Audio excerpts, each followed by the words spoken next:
আওয়ামী লীগের চরিত্রটাই হলো এরকম, এর যে একটু ভালোবাসে তার সে হত্যা করে।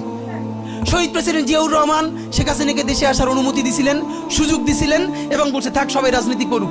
আসার 1 মাসের মধ্যে জিয়াউর রহমান শহীদ হয়ে গেছে, 13 দিনের মধ্যে। এবার দেখেন এই যে আমরা এখন যারা সবাই করতেছি, সুতরাং এটা একটা বিষ। এই বিষের সাথে আমরা কিভাবে লড়াই করব? জাতীয় ঐক্যমত্য তৈরি করতে হবে। সুতরাং পলিটিক্যাল পার্টি এবং সবার প্রতি একটা কথা, প্লিজ আপনারা বিএনপিকে শতভাগ কর্নার করে দিয়েন না। বিএনপি এই আধিপত্যবাদ বিরোধী লড়াইয়ের জন্য আমাদের একটা বড় শক্তি। এই শক্তিকে এত বেশি কর্নার করা যাবে না যাতে তারা গিয়ে আওয়ামী লীগের হাত ধরে ফেলে। তারা যদি আওয়ামী লীগের হাত ধরে ফেলে তাহলে লড়াইটা তো আমাদের জন্য আরো কঠিন হয়ে যাবে। বরং বিএনপির প্রতি আমাদের চ্যালেঞ্জ হলো, যেই বিএনপি বাকশালী সংবিধানের প্রতি প্রেম দেখাবে তারে শহীদ জিয়ার ছবিটা সামনে আইনে বলতে হবে যে এই বাকশালী সংবিধান তো জিয়াউর রহমানই ছুঁড়ে মারছিল। বেগম জিয়া বলেছেন এই সংবিধানকে ছুঁড়ে ফেলা হবে। ওমা এখন বেগম জিয়ার চেয়েও নতুন বিএনপি আসছে, বেশি প্রেমের বিএনপি। যেই শহীদ প্রেসিডেন্ট জিয়াউর রহমান ইসলামোফোবিক জায়গা থেকে বাংলাদেশের মুসলমান, বাঙালি মুসলমান সব আইডিয়াকে ধারণ করে বাংলাদেশে জাতীয়তাবাদ তৈরি করলেন। এখন একটা নতুন বিএনপি গজাচ্ছে, কেউ চেষ্টা করতেছে পুরো বিএনপিটাকে একটা ইসলামোফোবিক বিএনপি করা। এ কি ভাই, ইসলামোফোবিক বিএনপি সে কোথায় যাবে? সে কি দিল্লি যাইতে চায়? আমরা আমাদের প্রথম চ্যালেঞ্জ হলো স্বাধীনতা সার্বভৌমত্ব রক্ষার স্বার্থে এই বিএনপিকে শহীদ জিয়ার কাছেই রাখতে হবে, এই বিএনপিকে বেগম জিয়ার কাছেই রাখতে হবে।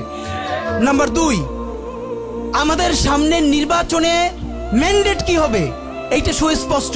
জুলাই সনদের ভিত্তিতে যদি নির্বাচন না হয়, এই নির্বাচন আপনারা চাইলে করেন, আমরা কেউ ভোট দিতে যাব না।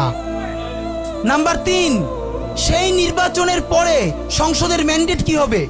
সংসদে জুলাইয়ের বর্তমান সনদে যেটা স্বাক্ষরিত হবে সবার ঐক্যমত্যের ভিত্তিতে, এটা নির্বাচনের আগে মানে সংবিধান সংশোধন করা ছাড়াই অধ্যাদেশের বলে বলে যেটা করা সম্ভব সেটা আগেই করে ফেলতে হবে এবং তাকে দিয়ে নির্বাচন করাইতে হবে। এবং আমাদের বিএনপির বন্ধুরা বলছেন 2 বছর সময় নিয়ে তারা সংসদে এইগুলো পাশ করাবেন। 2 বছর চলবে না, সর্বোচ্চ সময় 6 মাস।